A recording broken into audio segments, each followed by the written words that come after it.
हम लोग moment of inertia discuss कर रहे थे।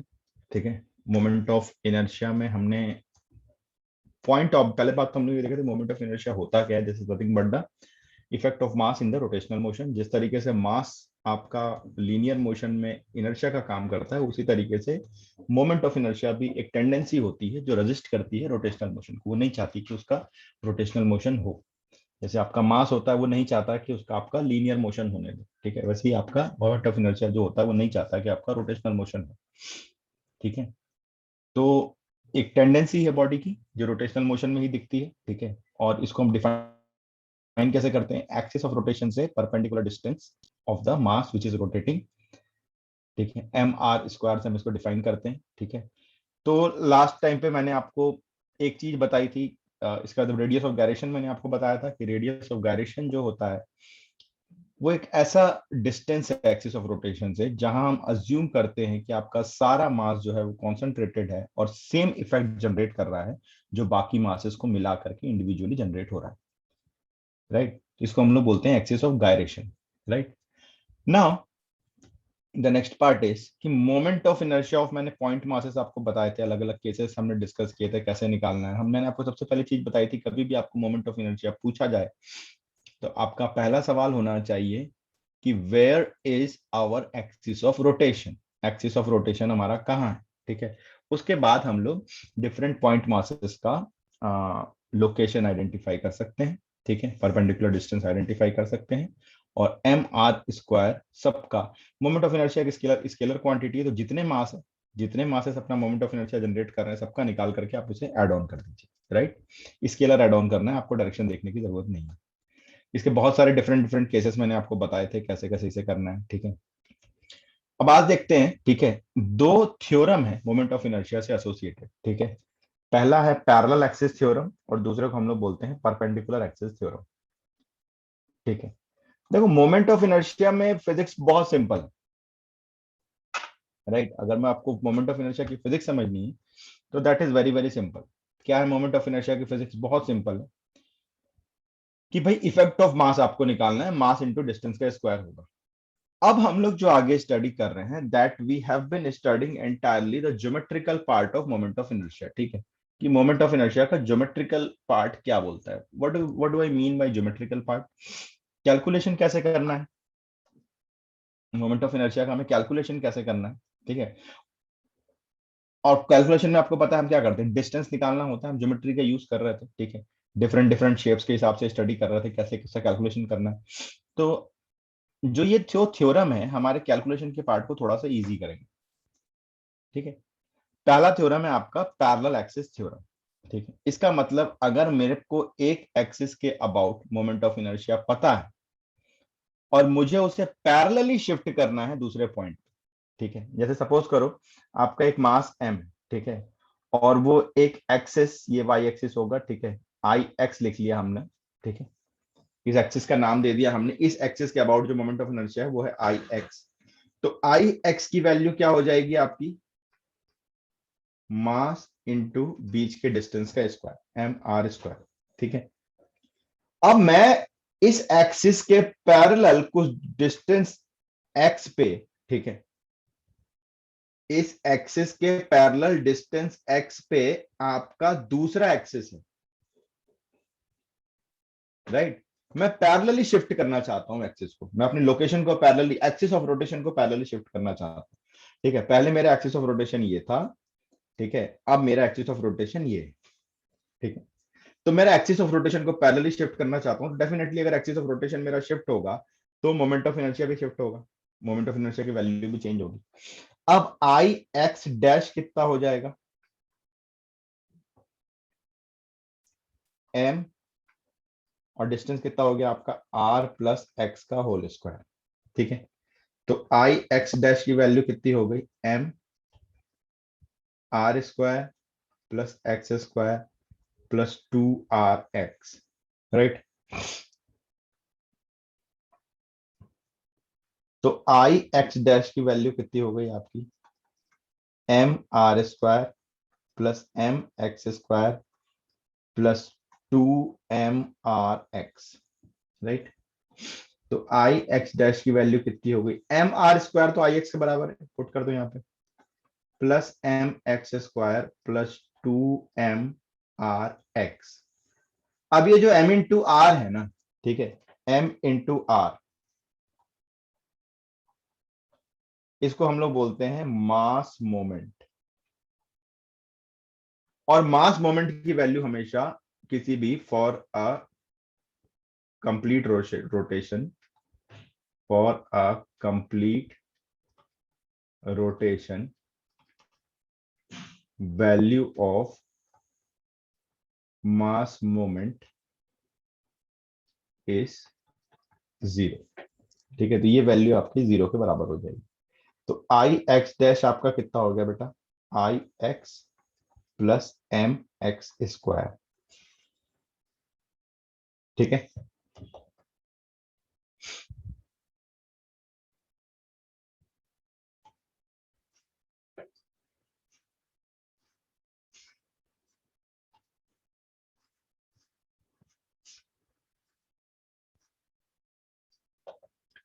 अब यहां आप ध्यान से देखो, आई एक्स तो आपको नोन था,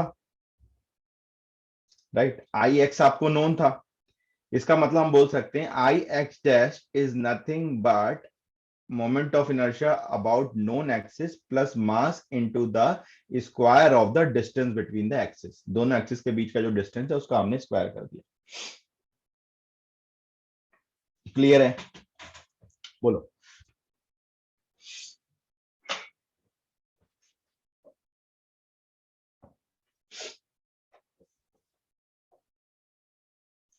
अब आई, देखो यहां ध्यान, एक चीज ध्यान रखना बस, ठीक है, आपको एक्स के अबाउट पता है, एक्स डैश निकालना है तो आप ऐड करोगे।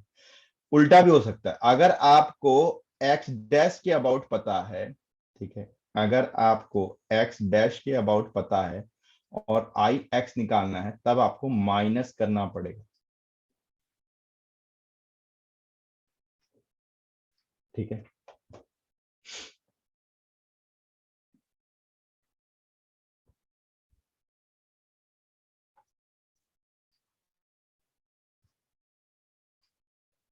मतलब आपको ये देखना पड़ेगा कि अगर मेरा डिस्टेंस इंक्रीज हो रहा है, एक एक्सिस से दूसरे एक्सिस पे जा रहा है, ठीक है, डिस्टेंस इंक्रीज होकर के, है ना, यहाँ पे है पॉइंट, इससे पीछे जा रहा है, एक्स से पीछे जा रहा है, मतलब डिस्टेंस इंक्रीज हो रहा है, तब तो आप ऐड कर दोगे आई एक्स में। लेकिन उल्टा हो, आई एक्स जस्ट पड़ा है और अब एक्सिस आपके मास के नियर बाई जा रही है, तो उस केस में आपको क्या करना पड़ेगा, सब्ट्रैक्ट करना पड़ेगा। ये ध्यान रखना, नहीं कई बार ये कंफ्यूजन क्रिएट करता है। अभी एप्लीकेशन जब करेंगे, क्वेश्चन में इसको अप्लाई करेंगे, तब धीरे धीरे आपको समझ में आएगा, बट ये ध्यान रखना, अरे ये बहुत इंपॉर्टेंट थ्योरम है, बहुत ज्यादा इंपॉर्टेंट थ्योरम है, ये हर जगह यूज होगा। अभी इसके एप्लीकेशन में आपको सारी बातें क्लियर होंगी। सबको समझ में आया, नोट कर लिया क्या? अच्छा, आप ये यहाँ से मेरे से ये पूछोगे कि सर ये आपने क्या कर दिया, यहाँ पे ये एम इंटू आर को आपने जीरो क्यों किया, क्या लिख रहे हो आप यहाँ पे, ये नहीं समझ में आ रहा, मास मोमेंट। ठीक है, ये मैं, सॉरी मैं इसको एक्सप्लेन करना भूल गया, मैं इसको एक्सप्लेन कर देता हूँ। देखो, बात समझने की कोशिश करो। जैसे मान लो ये एक्सिस ऑफ रोटेशन, ठीक है, ये मास है, इनटू आपने एक्स डिस्टेंस की। अब ये मास घूमता हुआ, ठीक है, रोटेशन में यहाँ पे आएगा, एक्स डिस्टेंस पे, तो एक्सिस से ये पॉजिटिव हो गया या नेगेटिव हो गया, जब ऐड करोगे तो इनका इफेक्ट जीरो हो जाएगा एक रोटेशन में। मास मोमेंट, मोमेंट वर्ड का मतलब होता है multiplication with perpendicular distance from axis of rotation. किसी भी चीज का हम मोमेंट निकाल सकते हैं, मोमेंट ऑफ फोर्स टॉर्क हो जाएगा, moment of momentum angular momentum हो जाएगा। ठीक है, मोमेंट, मोमेंट फिजिक्स में अगर मोमेंट वर्ड यूज हो तो मोमेंट वर्ड का मतलब क्या होता है, multiplication with perpendicular distance from axis of rotation. Moment word हम लोग यूज करेंगे आपका रोटेशन चैप्टर में। जब भी हम मोमेंट वर्ड यूज करेंगे, मास मोमेंट जैसे ही बोला, आपके दिमाग में तुरंत क्लिक करना चाहिए, अच्छा मास का मास को मल्टीप्लाई करना है डिस्टेंस के साथ, कौन से डिस्टेंस के साथ, जो कि एक्सिस के साथ में पर्कुलर हो। कौन सी axis, rotational axis, axis of rotation जो है। तो क्यों जीरो हो जाएगा, मैंने बोला ना, ये M X M into R जो है, आप इसको जीरो कर लो, ठीक है, एम इंटू आर, क्योंकि जब इसे आप रोटेट करोगे, जब इसे आप रोटेट करोगे तो इधर प्लस एक्स है, इधर माइनस एक्स है, तो ये इसका इफेक्ट जो होगा नलीफाई हो जाएगा। ठीक है, इसलिए हम मास मोमेंट को हमेशा, रोटेशन के केस में मास मोमेंट आपका जीरो होता है। ठीक है, बाकी हर चीज का हम मोमेंट निकालेंगे, आप देखते जाना। जैसे जैसे आगे बढ़ेंगे ना चैप्टर में, आप देखोगे एक चीज फील करोगे कि हमारी चीज जो जो चीजें हमने लीनियर मोशन में अगर कोई ऑब्जेक्ट मूव करता था तो उसका रीजन क्या था, एक्सटर्नल फोर्स। तो रोटेशनल मोशन में अगर कोई ऑब्जेक्ट रोटेट करेगा तो उसका रीजन क्या होगा, मोमेंट ऑफ फोर्स। मतलब फोर्स को हम लोग किससे मल्टीप्लाई करेंगे, डिस्टेंस से मल्टीप्लाई करेंगे। लीनियर मोशन में अगर किसी ऑब्जेक्ट के पास वेलोसिटी होती थी तो उसमें कौन सी क्वांटिटी पाई जाती थी, मोमेंटम। रोटेशनल मोशन में अगर किसी ऑब्जेक्ट के पास में वेलोसिटी है तो उसमें कौन सी क्वांटिटी पाई जाती है, मोमेंट ऑफ मोमेंटम। यानी कि हम मोमेंटम को डिस्टेंस के साथ में मल्टीप्लाई करेंगे। लेकिन एक मास ही ऐसी चीज है जिसको हम डिस्टेंस के साथ मल्टीप्लाई नहीं करते, मास मोमेंट क्योंकि आपका जीरो हो जाता है। इसीलिए यहां पे हमने moment of inertia word develop किया, इनर्शिया का मोमेंट निकाल रहे हैं, तो डिस्टेंस का स्क्वायर कर रहे हैं। मोमेंट ऑफ इनर्शिया कैलकुलेशन के समय मास को हम आर स्क्वायर से मल्टीप्लाई कर रहे हैं, आर से करोगे तो जीरो हो जाएगा। ठीक है, क्लियर है क्या ये बात सबको? एक बार फटाफट से एड्रेस करो, पैरेलल एक्सिस थ्योरम सबको क्लियर है क्या?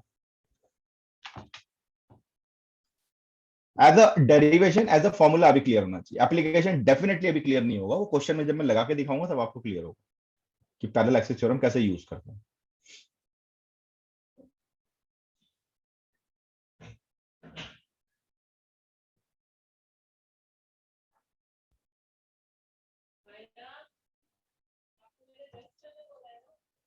कितने लोगों को क्लियर हो गया? फटाफट से एड्रेस कर दो बेटा एक बार।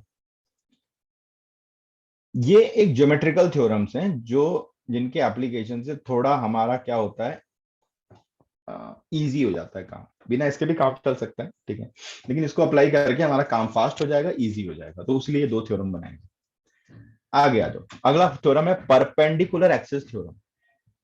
ठीक है, अब देखो हमने एक मास रख लिया,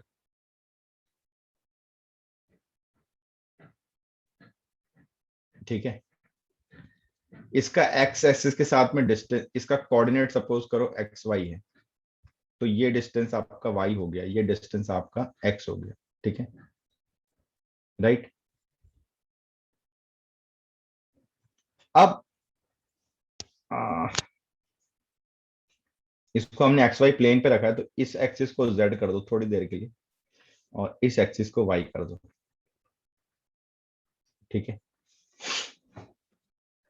क्योंकि हमने रखा कहाँ है, इसको एक्स वाई प्लेन पे रखा है, हम ऐसा मान के चल रहे हैं। ठीक है, अब देखो, अगर मैं आई एक्स निकालना चाहूं, आई एक्स मतलब एक्स एक्सिस के अबाउट इसको घुमाऊं मैं, एक्स एक्सिस मेरा मोमेंट, एक्स एक्सिस जो है मेरा वो एक्सिस ऑफ रोटेशन है, तो आई एक्स कितना हो जाएगा, कौन बता सकता है मेरे को फटाफट से? आई एक्स की वैल्यू कितनी हो जाएगी?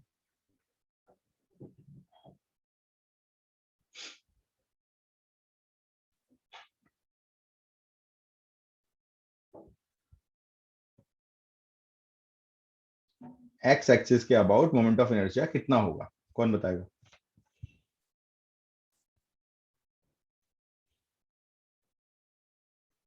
सब कुछ आपको डायग्राम में दिख रहा है, एम वाई स्क्वायर, बिल्कुल सही। ठीक है, एम वाई स्क्वायर, बिल्कुल सही रुद्र, राइट, बिल्कुल बिल्कुल परफेक्ट। ठीक है, अब आई वाई कितना हो जाएगा?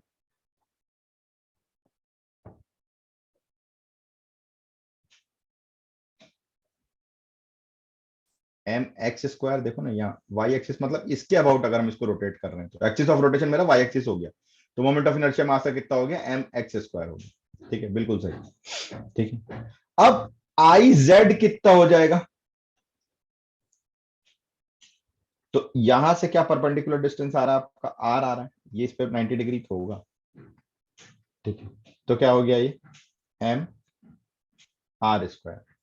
अब यहाँ पे इस ट्रायंगल में अगर आप ध्यान से देखोगे, ये एक्स है तो ये एक्स है, पाइथागोरस थ्योरम के हिसाब से आर स्क्वायर को आप लिख सकते हो X square plus Y square, तो I Z is equal to M X square plus Y square, तो I Z is equal to M X square plus M Y square, तो I Z is equal to I X plus I Y. So this is known as perpendicular axis theorem. इसका मतलब, if you know the moment of inertia of an object about two axes which are mutually perpendicular to each other and the third axis which is also mutually perpendicular to both X and Y, ठीक है, तो उसका moment of inertia क्या हो जाएगा, I X plus I Y, ठीक है, I X plus I Y, ये इसका कंप्लीट मोमेंट ऑफ इनर्शिया होगा, right. Is this point clear to all of you? फटाफट से एंड्रेस करो बेटा। अभी आपको जो मैंने ये डेरिवेशन बताई है कि कैसे आ रहा है, बस ये समझना, ठीक है। अभी मैं ये नहीं बोल रहा कि आपसे क्वेश्चन बनने लगेंगे, ठीक है, क्वेश्चन में डेफिनेटली उस पर हम जाएंगे, क्वेश्चन पे तब आपसे समझ में आएगा। अभी बस हम इसको डिस्कस करेंगे। ये दो बहुत इंपॉर्टेंट थ्योरम है, हर जगह यूज होंगे, ठीक है, हर जगह यूज होंगे, राइट। अब आगे चलते हैं, नोट कर लो एक बार सारे दोनों थ्योरम को अच्छे से नोट कर लिया आपने।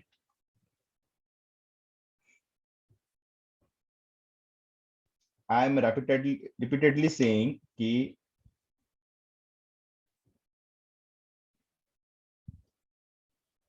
नोट्स प्लीज अच्छे से बताओ, बनाओ, क्योंकि बहुत सारी चीजें, बहुत से क्वेश्चंस मैं ऐसे कराऊंगा, बहुत से एप्लीकेशन में ऐसे बताऊंगा जो आपको बुक्स में नहीं मिलने वाले, फिजिक्स किताबों में अच्छे से नहीं दे रखी। अगर दे रखी होती तो मैं आपको किताब ही रेकमेंड करवा देता कि वो बुक ले लो, आप खरीद लो, नहीं दी हुई है।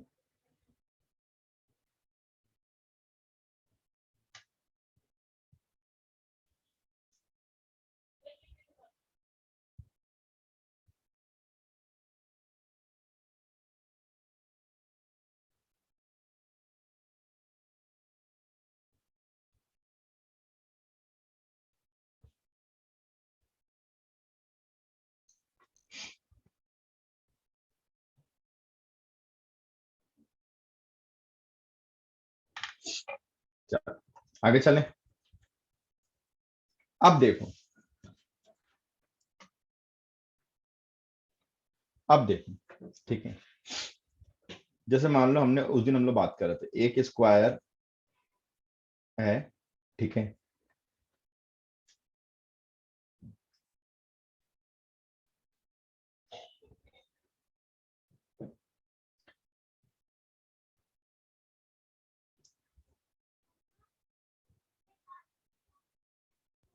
सबका मास m है,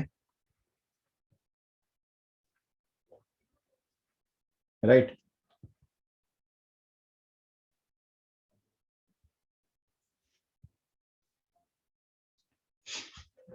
आपको मोमेंट, सॉरी,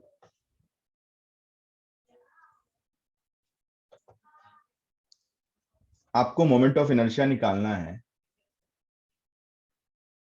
इस एक्सिस के अबाउट, ठीक है, आपको मोमेंट ऑफ इनर्शिया निकालना है इस एक्सिस के अबाउट, ठीक है। सपोज करो इसको मैंने बोल दिया एक्स,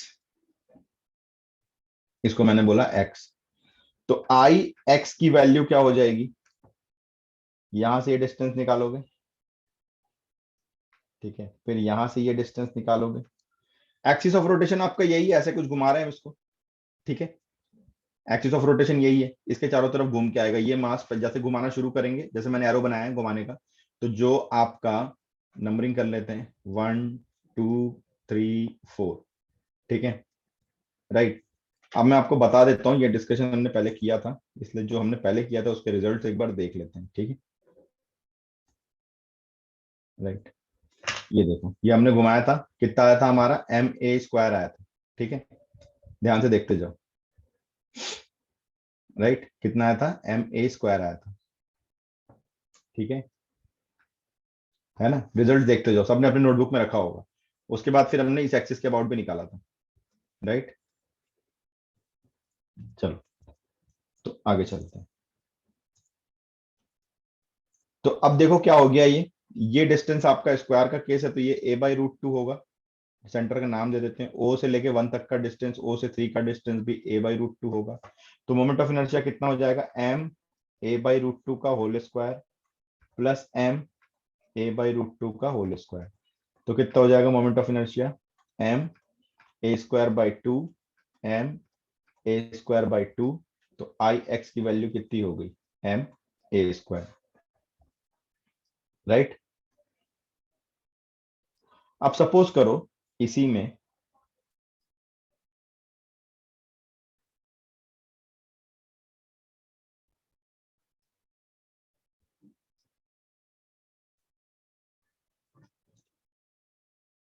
ये m है, ये m है, ये m है, ये m है।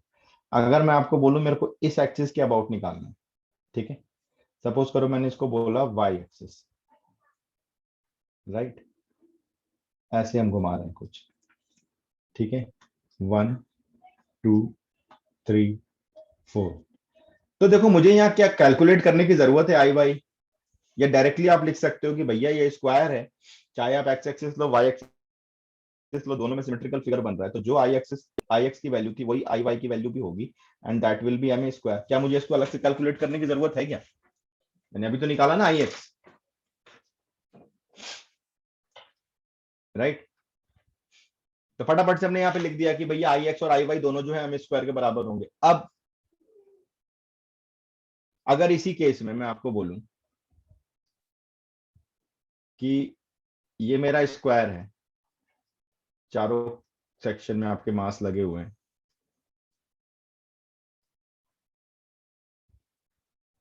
इसके अबाउट में इसको घुमा रहा हूं, ठीक है, ये जेड एक्सिस है ओमेगा से, ठीक है। अब आई जेड निकालना है, तो देखो अगर आई जेड निकालना है तो मैंने आई एक्स निकाला है। अब थोड़ा इमेजिन करो, आपने फिगर फिगर सबने बनाया क्या अपने नोटबुक में? फटाफट से हैंड रेज करो please, if you want to understand जो मैं बोल रहा हूं उसको करते जाओ, फिगर बनाओ नोटबुक में, ठीक है। और उसके सेंटर पे आप पेन को रखो, पेन को आपकी तरफ में रहेगा पेन, ठीक है, पेपर से ऊपर आता हुआ। इस एक्सिस के अबाउट हमें मोमेंट ऑफ इनर्शिया निकालना है, राइट, इस एक्सिस के अबाउट हमें मोमेंट ऑफ इनर्शिया निकालना। तो जिस एक्सिस के अबाउट, जैसे जेड एक्सिस है, तो अभी हमने क्या निकाला था, एक्स निकाला था और वाई निकाला था। तो ये जेड जो है, एक्स और वाई दोनों पे परपेंडिकुलर है। एक्स के अबाउट मेरे को पता है, वाई के अबाउट मेरे को पता है, तो मैं लिख सकता हूं कि I Z is nothing but I X plus I Y. तो I Z will be M A square plus M A square will be 2ma square. कौन सा अप्लाई किया हमने? Perpendicular axis theorem. Perpendicular axis theorem हमने यहां पे लगा दिया, राइट।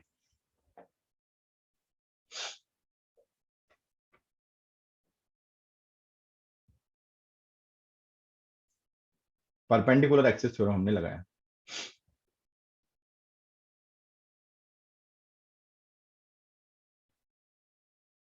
ठीक है।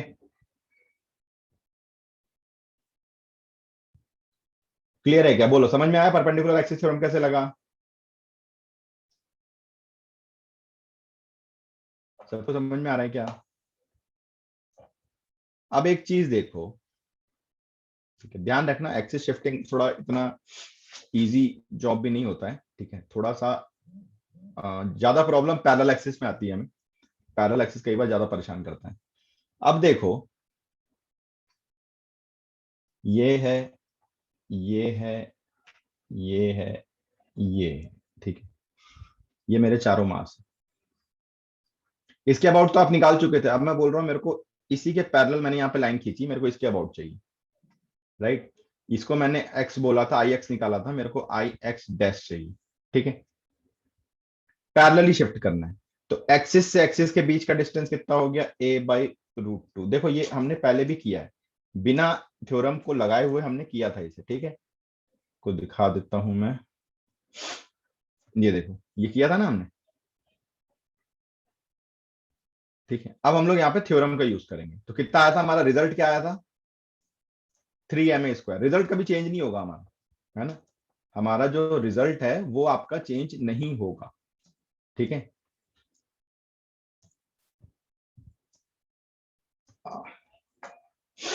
राइट।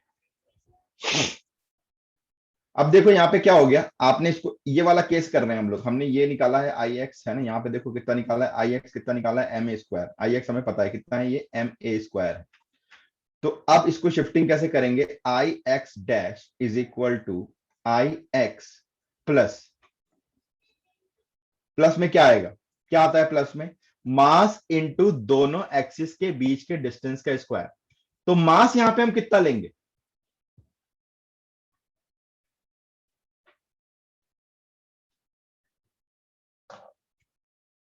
नहीं, मास m नहीं लेंगे, यहां पे मास 4m लेंगे, क्योंकि हम मोमेंट ऑफ इनर्शिया पूरे सिस्टम का निकाल रहे हैं।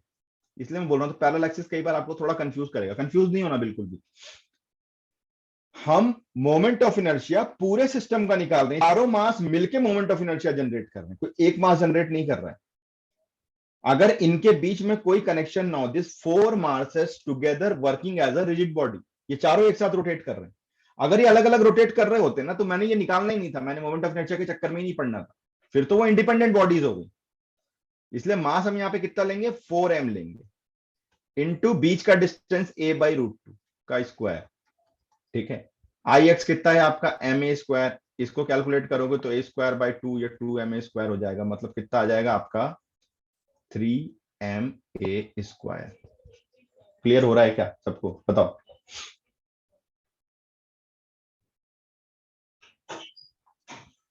देखो उस समय भी कैलकुलेट किया था, हमारा 3ma² आया था,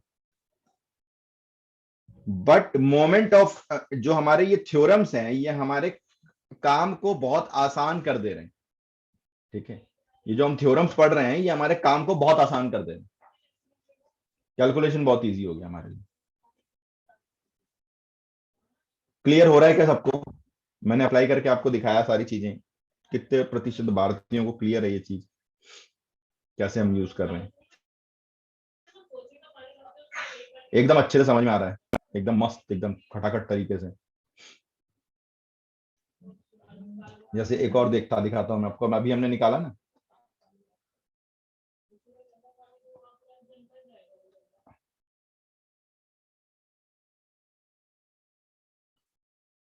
अब ये मैंने बोला ये आपकी जेड एक्सिस है ना, मतलब आपने चारों मास लिया,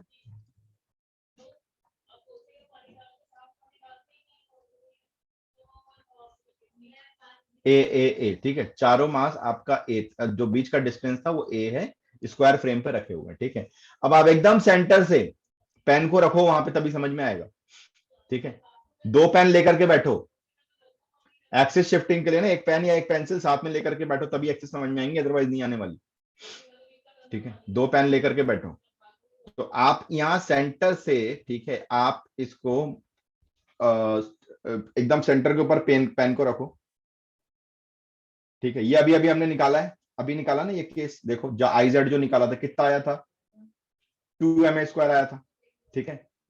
तो इसको मैंने बोला जेड एक्सिस है ये, राइट। तो आई जेड की वैल्यू मुझे ऑलरेडी पता है, 2ma² है। अब मैंने मान लो इस कॉर्नर पे, ठीक है, इस कॉर्नर पे मैंने निकालना है, जेड डैश बोल दिया मैंने इसे, मतलब अभी भी ये 3D पे है, ठीक है, अभी भी ये 3D पे है, राइट। बात समझने की कोशिश करो, अभी भी ये 3D है। आप एक दूसरा पेन जो आपका है इस कॉर्नर पे एकदम सीधा, दूसरा जो आपने यहाँ सेंटर पे एक पेन रखा हुआ है जेड एक्सिस के लॉन्ग, दूसरा पेन यहाँ पे रख लो, ठीक है, इस मास के ऊपर रख लो, फोर्थ मास के ऊपर। अब इस पे जो एक्सिस जो दिख रही है आपको सीधी, जो आपकी 3D में जा रही है, जेड के पैरेलल जा रही है, उसके अलॉन्ग मेरे को निकालना है। तो देखो जेड और जेड डैश के बीच में डिस्टेंस कितना होगा, कोई बता सकता है?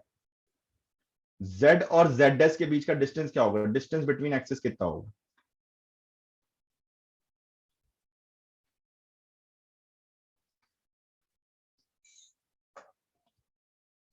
डिस्टेंस बिटवीन एक्सिस कितना होगा?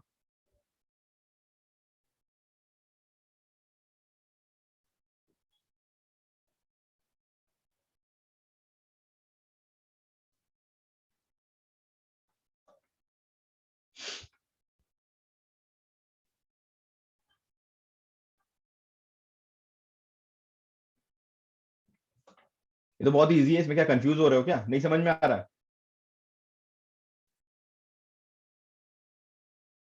यार ये आपका स्क्वायर है, ठीक है, ये आपका स्क्वायर है,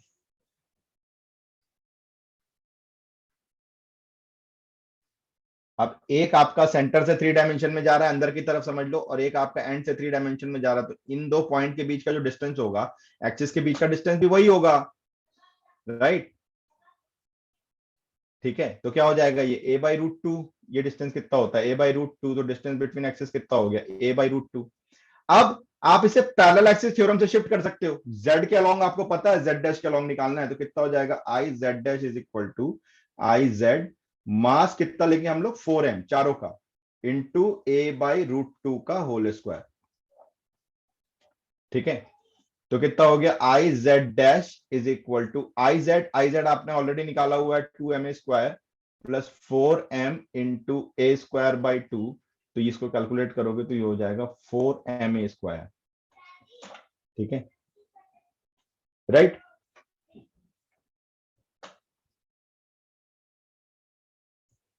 देखो हमने इसको पहले भी किया है, राइट, लास्ट क्लास में भी हमने किया था। ये देखो ये हमने निकाला था ना एंड पॉइंट के अबाउट, तो कितना आया था हमारा 4ma² आया था।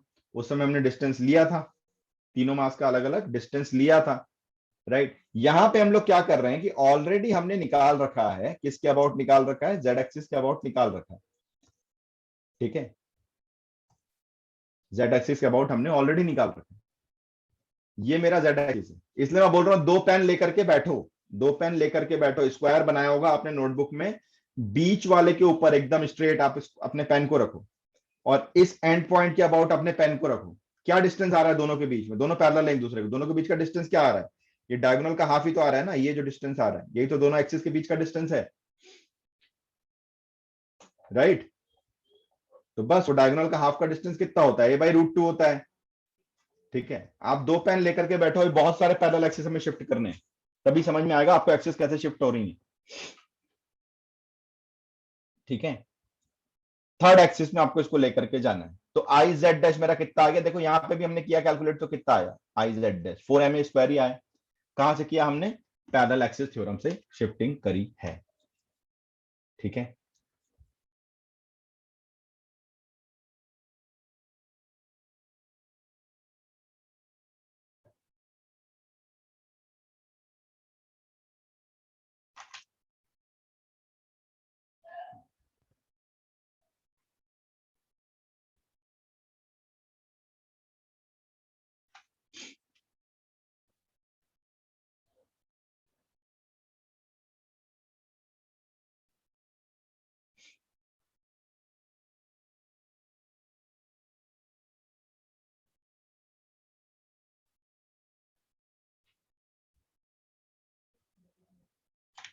कितने लोगों को समझ में आ रहा है ये क्या हो रहा है, जल्दी बताओ।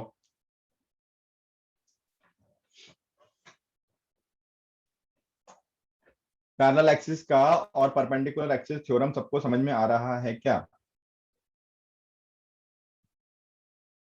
पैरेलल एक्सिस और परपेंडिकुलर एक्सिस थ्योरम कितने लोगों को समझ में आ रहा है जो हमने अभी अप्लाई किया, फटाफट से बताओ।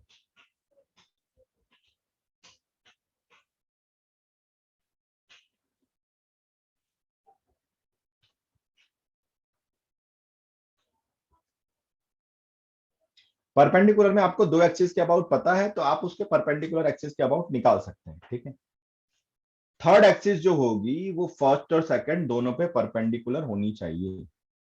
थर्ड एक्सिस जो होगी वो फर्स्ट एंड सेकंड दोनों पे परपेंडिकुलर होनी चाहिए।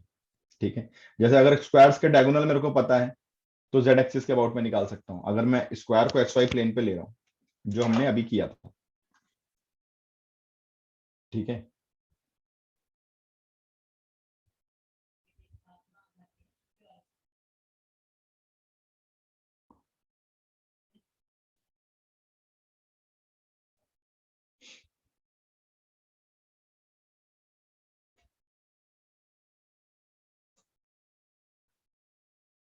राइट। थोड़ा सा ट्रिकियर पार्ट है, मैंने पहले ही बोला इस चैप्टर में बहुत थोड़ा सा मेहनत लगेगी आपको। ठीक है, अब देखो हम लोग बात करते हैं moment of inertia of rigid bodies. Rigid bodies का मतलब ये होता है हम शेप्स की बात करेंगे। अभी तक हम लोग पॉइंट मासेस की बात कर रहे थे, राइट। अभी तक हम लोग मोमेंट ऑफ इनर्शिया किसका निकाल रहे थे, पॉइंट मासेस का निकाल रहे थे, लेकिन जरूरी थोड़ी कि पॉइंट मासेस ही हमेशा आपके रोटेट होंगे। जैसे सपोज करो एक स्क्वायर प्लेट है ना, स्क्वायर प्लेट है, ये सॉलिड है। ठीक है, अब इसके सेंटर पे, राइट, ऐसे मैंने यहां पे एक एक्सिस ली जेड एक्सिस के अबाउट, ठीक है, और इसको मैंने रोटेट कर दिया ओमेगा से। तो अब ये पूरी स्क्वायर प्लेट जो है ये रोटेट हो रही है, ट्राई टू अंडरस्टैंड। अब जो ये पूरी स्क्वायर प्लेट है ये रोटेट हो रही है, मतलब इस स्क्वायर प्लेट का मास यहां भी है, यहां भी है, यहां भी है, यहां भी है, हर जगह है। तो हर एक जो छोटा छोटा मास है, एक मास पार्टिकल है, ठीक है, वो अपना मोमेंट ऑफ इनर्शिया जनरेट कर रहा होगा। अब ये पॉइंट मास सिस्टम नहीं है, अब ये छोटे छोटे चार मास को हमने डिस्टेंस पे लगा रखा हुआ है, एक पूरी प्लेट है, मतलब इसका मास जो है वो इवनली डिस्ट्रीब्यूटेड है स्क्वायर पे, जिसका मास है वो इवनली डिस्ट्रीब्यूटेड है स्क्वायर, राइट। तो अब अगर आप इसके मास को, ठीक है, डिस्ट्रीब्यूट कर रहे हैं, तो इसका मोमेंट ऑफ इनर्शिया हम कैसे निकालते हैं? हम क्या करते हैं, एक छोटा सा डीएम मास कहीं भी अज्यूम करते हैं, ठीक है, एट अ डिस्टेंस आर। बात समझने की कोशिश करो, एक छोटा सा डीएम का मास अज्यूम करते हैं, और हम यहां पे मोमेंट ऑफ इनर्शिया जो होगा वो हमें आर स्क्वायर डीएम को इंटीग्रेट करके निकालना पड़ेगा। समझ में आ रही बात? ठीक है। रिजिड बॉडीज के बहुत सारे शेप हो सकते हैं, लेकिन जो हमारे काम के शेप है वो क्या है? जैसे आपका रॉड हो गया, ठीक है, जिसके लिए जो हमें पढ़ना है rod, right. What is the difference between rod and a cylinder? मैंने शायद पहले भी बताया था, what is the difference between rod and a cylinder? Rod किसको बोलेंगे, क्या डिफरेंस है इन दोनों के बीच में?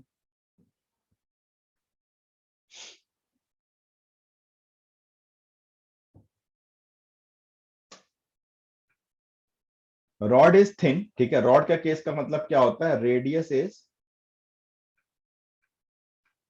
Very small as compare to length,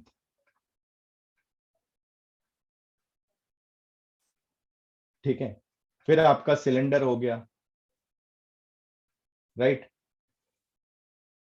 sphere हो गया। तो ये सारे डिफरेंट शेप्स हैं रिजिड बॉडी के, ठीक है, जिसका हमें अब क्या करना है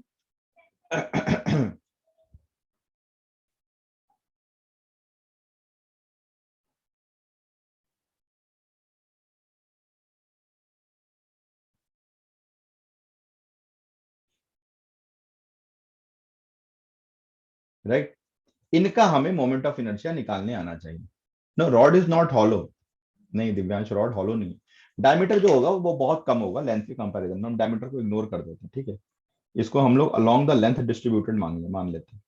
अगर मैं इसके जैसे सिलेंडर है, तो सिलेंडर मेरा कैसा शेप है, 3D शेप है। रॉड को मैं 3D है, वो 3D, लेकिन उसके जो डायमीटर है, ठीक है, इसको हम लोग बहुत ही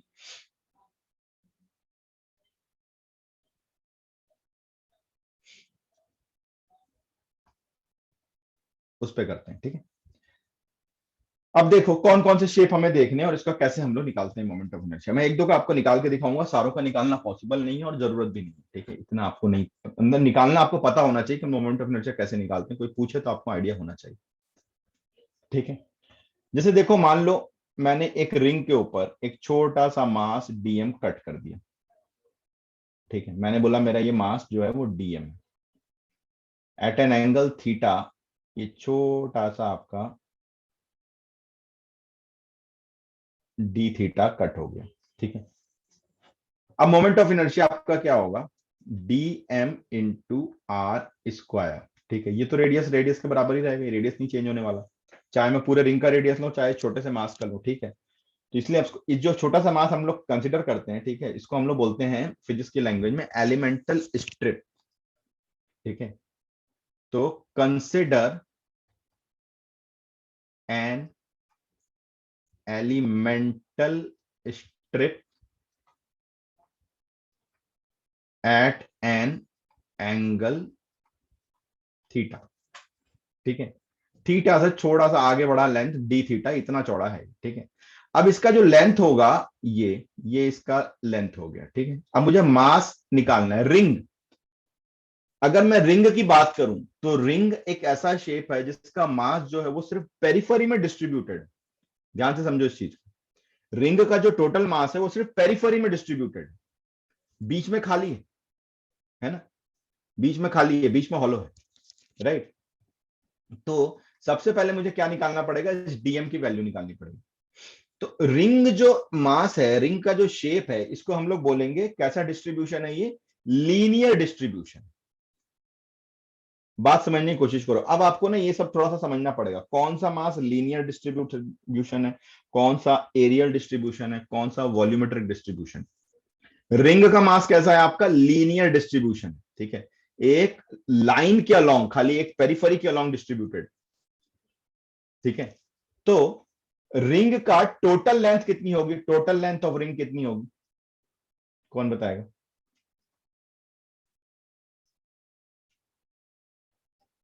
टोटल लेंथ ऑफ रिंग कितनी होगी, ठीक है।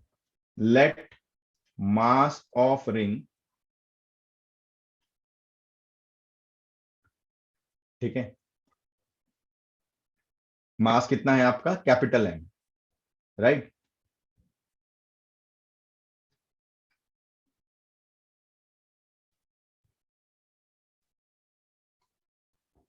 And radius is R. तो डेफिनेटली टोटल जो लेंथ ऑफ द रिंग है वो उसकी इसके बराबर होगी, सरकमफरेंस के बराबर होगी, और सरकमफरेंस कितना होगा आपका, 2 पाई आर होगा, ठीक है। तो देखो अब मैं ये बोलता हूं कि भैया जो एम मास है आपका वो 2 पाई आर के सरकमफरेंस पे है, ठीक है। या ऐसा लिखते हैं हम लोग, यूनिटरी मेथड आपने बचपन में पढ़ा हुआ है, ठीक है। आपने जो यूनिटरी मेथड है वो बचपन में पढ़ा हुआ है कि आपका, सॉरी,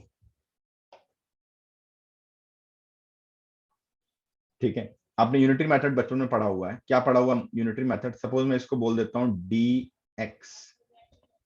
भाई 2 पाई आर जो लेंथ है उसका मास एम है, तो डी एक्स का मास कितना होगा, डीएम के बराबर होगा, मतलब डीएम कितना हो जाएगा, m/2 pi R into D X, ठीक है।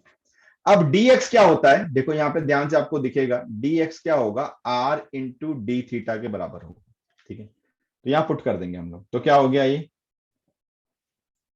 m/2 pi R into R into D theta. तो I इज इक्वल टू, ये डीएम की वैल्यू होगी, ठीक है। देखो लीनियर प्रोपोर्शन कभी भी होगा, ये तो मैंने आपको यूनिटरी मेथड करके दिखाया, हर बार यूनिटरी मेथड नहीं करना है। अगर कोई मास, ठीक है, मैं आपको ये अलग से नोट करवा दे रहा हूं, ठीक है, इसको समझ लो। अब ये आगे काम आएंगे आपको, not only here in this chapter, बल्कि अब इसके आगे आने टर्म 2 के चैप्टर, बुक 2 वाले जो चैप्टर्स हैं, क्योंकि अब पॉइंट मास का खेल खत्म हो गया, अब हम लोग मास को डिस्ट्रीब्यूट कर रहे हैं, अब हम लोग शेप को भी कंसिडर कर रहे हैं। तो मास डिस्ट्रीब्यूट हो रहा है, तो ये आपको समझ में आना चाहिए, ठीक है। If mass is distributed linearly, मतलब along the length, linearly का मतलब होता है along the length।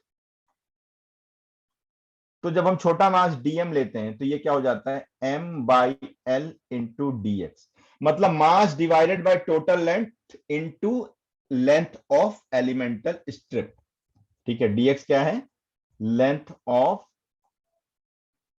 Elemental strip, ठीक है। If mass is distributed aerially, मतलब अलोंग द एरिया, जैसे यहां पे मैंने रिंग बोला, तो रिंग कैसा था आपका, लीनियर मास था, इसे रिंग को मैं डिस्क कर दूं, तो डिस्क क्या हो जाएगा, 2D, मतलब वो अपने सरकमफरेंस पे नहीं फैला है, मास पूरे डिस्क के एरिया में फैला हुआ है, ठीक है। तो वो 2D डिस्ट्रीब्यूशन हो जाएगा। तो उस समय डीएम हम कैसे निकालेंगे, m/टोटल एरिया इंटू डी ए क्या हो जाएगा आपका, एरिया ऑफ एलिमेंटल स्ट्रिप, ठीक है। If mass is distributed volumetrically along the volume, ठीक है।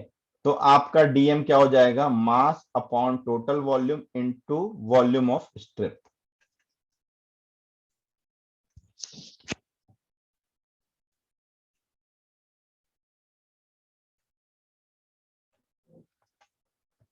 ठीक है। नोट कर लिया है, हटा दूं?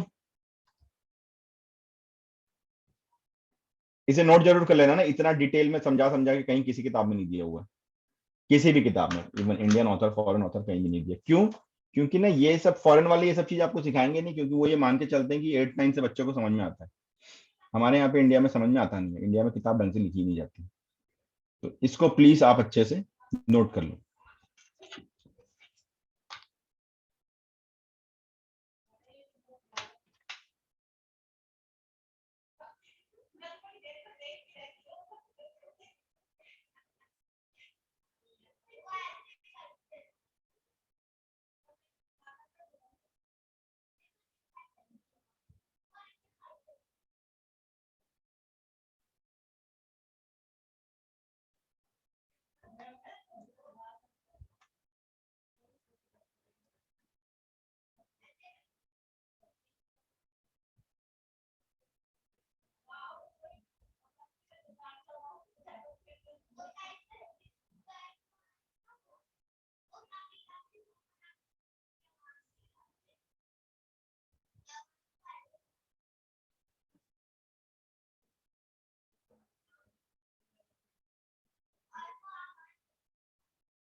कर लिया नोट, आगे बढ़े?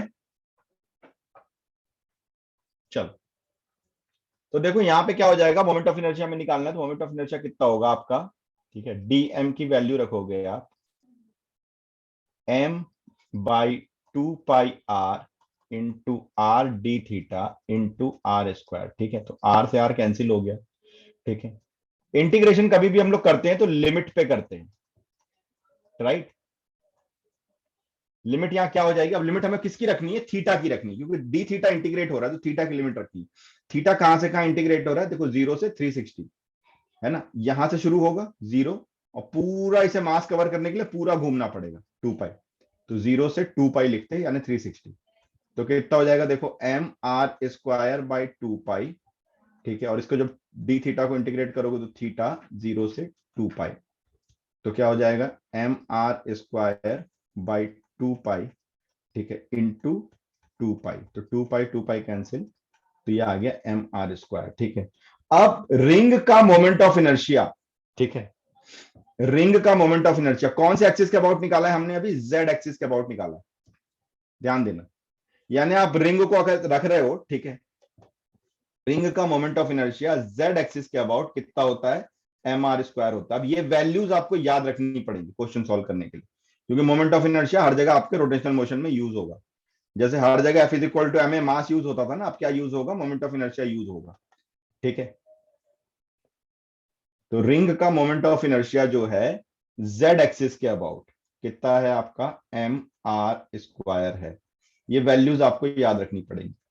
अब देखो, एक्स एक्सिस और वाई एक्सिस के अबाउट क्या है? ये सिमेट्रिकल है। ठीक है, यानी आई एक्स और आई वाई की वैल्यू सेम होगी, राइट? और आई जेड क्या होगा आपका? I X plus I Y होगा, by perpendicular axis theorem, by perpendicular axis theorem.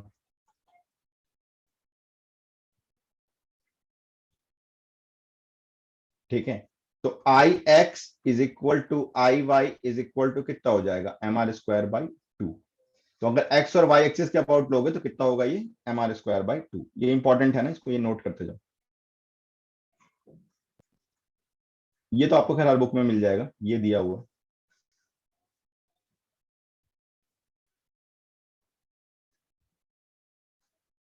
एक दो का मैं खाली कैलकुलेट करके दिखाऊंगा, कुछ शेप्स का, सारे शेप्स का हमें नहीं करना, right?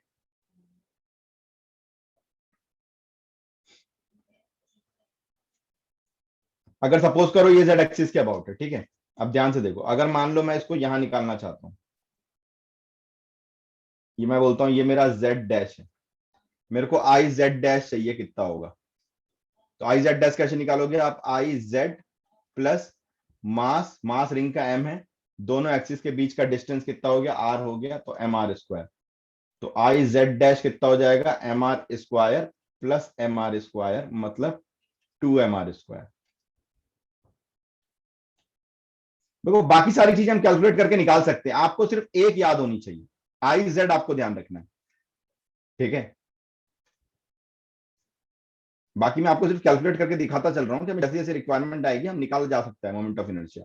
Direct moment of inertia calculation से क्वेश्चन आते हैं, direct moment of inertia calculation से क्वेश्चन आते हैं। मैं कॉम्पिटिशन की बात कर रहा हूं सीधे। आई जेड आपको होप समझ में आ रहा होगा, है ना।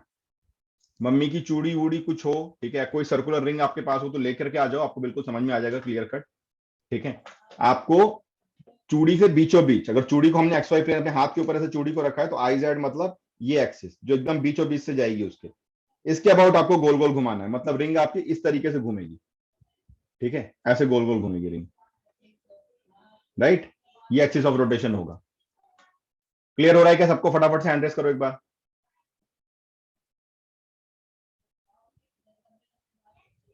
जो भी शेप्स पढ़ रहे हैं उस शेप्स का आपके घर पे जो भी हो ना वो लाके बैठ जाओ, ठीक है, then only you will be able to understand.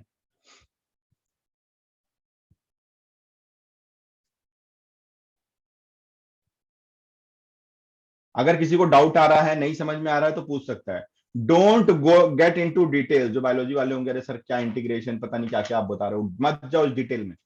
मेरा काम है आपको एक्सप्लेन करके एक बार बताना कि आपको मोमेंट ऑफ इनर्शिया कैसे निकलता है, आपको समझ में आ जाए, ठीक है। आपको इसकी जरूरत नहीं है, ठीक है। अगर इसमें 20-30% भी समझ में आ रहा है तो बहुत है, जो मैथमेटिकल पार्ट है उसको इग्नोर मारो, ठीक है। आपको ये वैल्यूज आपको वैसे भी ये ध्यान रखनी है, ये वैल्यूज याद रखनी पड़ेंगी, इसके लिस्ट में बनवाऊंगा लास्ट में अलग से। अभी एक्सिस समझो और रोटेशन समझो, अभी वैल्यू याद करने की कोशिश मत करो। अभी खाली समझो कि एक्सिस और रोटेशन कैसा हो रहा है, ठीक है, ताकि आगे जब हम इससे क्वेश्चन करेंगे तो आपको ये कंफ्यूजन ना हो कि किस एक्सिस के अबाउट ये रोटेट कर रहा है, ठीक है। नहीं, आपको एक याद रहनी थी, मैंने क्या बोला, बाकी तो हम थ्योरम लगा के निकाल रहे हैं ना, तो थ्योरम लगा के तो आप तब भी निकाल सकते हो। आपको खाली आई जेड याद रखना है, ठीक है। ये मैं आखिरी में लिस्ट बनवाऊंगा, अभी आपको दिमाग लगाने की जरूरत नहीं, ठीक है। अभी मैं आपको वो शेप्स बता रहा हूं जिन शेप्स के ऊपर क्वेश्चन बनेंगे, वो शेप्स जो आपको दिखाई देंगे, वो शेप्स जो आपके क्वेश्चन मतलब उसमें आएंगे, एग्जाम में आएंगे, राइट।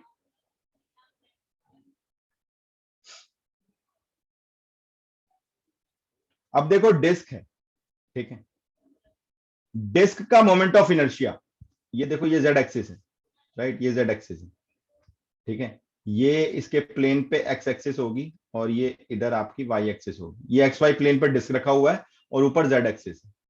आई जेड की वैल्यू हो जाएगी आपकी M R square by two, ठीक है।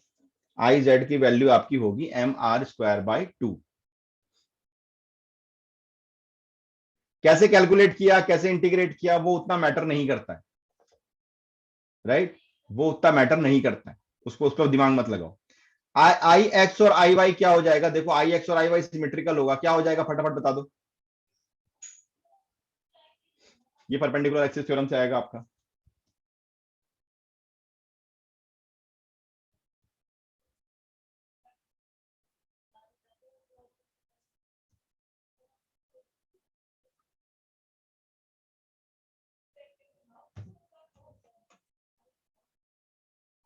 M R square by four हो जाएगा, बिल्कुल सही, आधा हो जाएगा ना। आई जेड, आई एक्स और आई वाई सिमेट्रिकल हैं, और हमारा रूल क्या फॉलो होगा, I X plus I Y is equal to I Z, तो आई एक्स और आई वाई क्या हो जाएगा, आधा हो जाएगा आई जेड का, राइट, बिल्कुल सिंपल है, राइट। अब मैं कुछ भी कुछ बनाता जा रहा हूँ, मेरे में जो मन में आ रहा है, आप मेरे को बताते जाओ कि वैल्यू क्या होगी। अगर सपोज करो मैं इसको बोलता हूँ ये वाई डैश है, तो आई वाई डैश की वैल्यू कितनी हो जाएगी यार, बताना।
बिल्कुल सही है अनन्या। आई वाई डैश क्या हो जाएगा आपका, I Y plus M R square, दोनों मास और के बीच के डिस्टेंस का स्क्वायर है ना, ये आर के बराबर ही होगा। ठीक है, तो आई वाई आपका कितना है, M R square by 4 plus M R square, मतलब 5/4 एम आर स्क्वायर। ये सब आपको याद नहीं रखना है, आपको ये याद रखना है कि आई जेड आपका एम आर स्क्वायर बाई 2 होता है। ठीक है,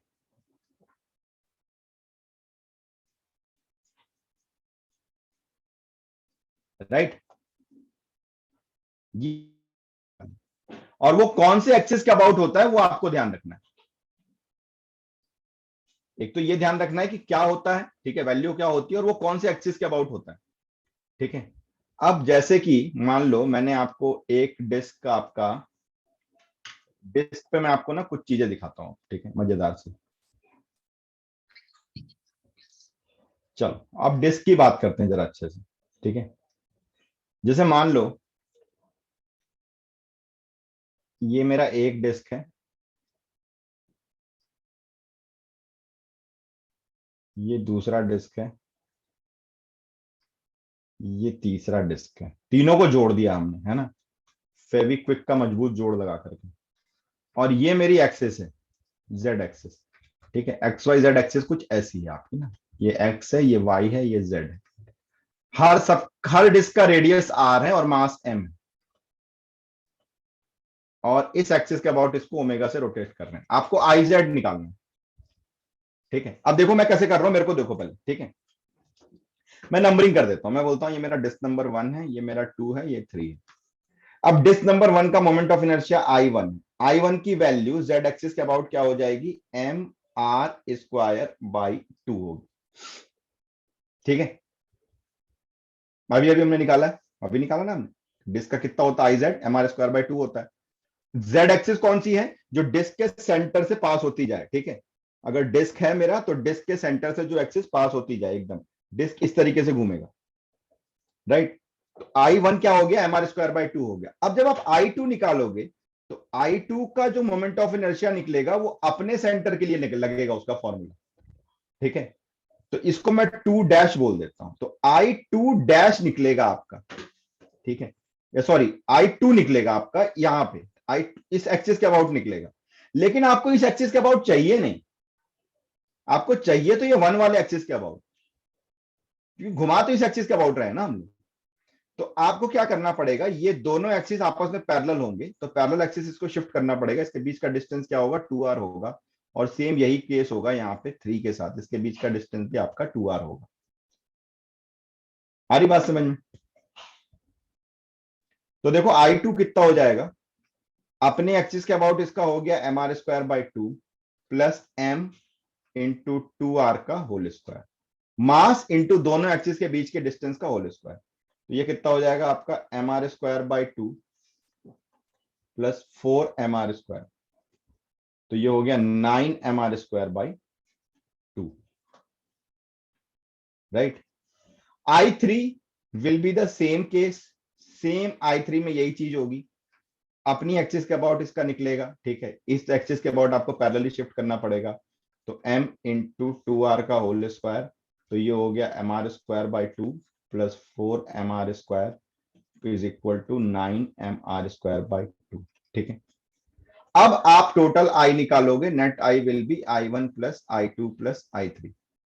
तो I1 की वैल्यू हो गई mr square by 2 plus 9 mr square by 2 plus 9 mr square by 2। तो कितना हो जाएगा ये, 19/2 mr स्क्वायर। क्लियर हो रहा है क्या, बोलो, सबको समझ में आ रही है बात?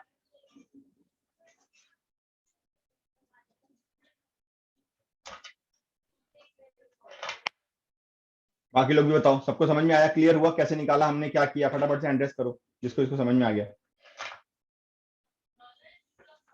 देखो एक्सिस ऑफ रोटेशन, क्योंकि ये तीनों डिस्क एक साथ जुड़े हुए हैं, तो ये एक कंबाइंड मास की तरह बिहेव कर रहे हैं भाई। अगर ये तीनों डिस्क एक साथ जुड़े हुए हैं तो ये एक कंबाइंड मास की तरह बिहेव कर रहे हैं। तो एक्सिस ऑफ रोटेशन पूरे मास का एक ही होगा और सारा मोमेंट ऑफ इनर्शिया उसी एक्सिस के अबाउट निकलेगा। हर मास का अपनी इंडिविजुअल एक्सिस के अबाउट क्या है, इससे कोई लेना देना नहीं। क्लियर है?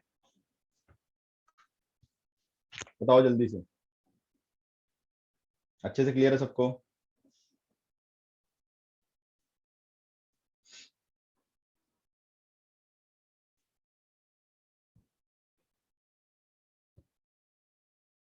ओके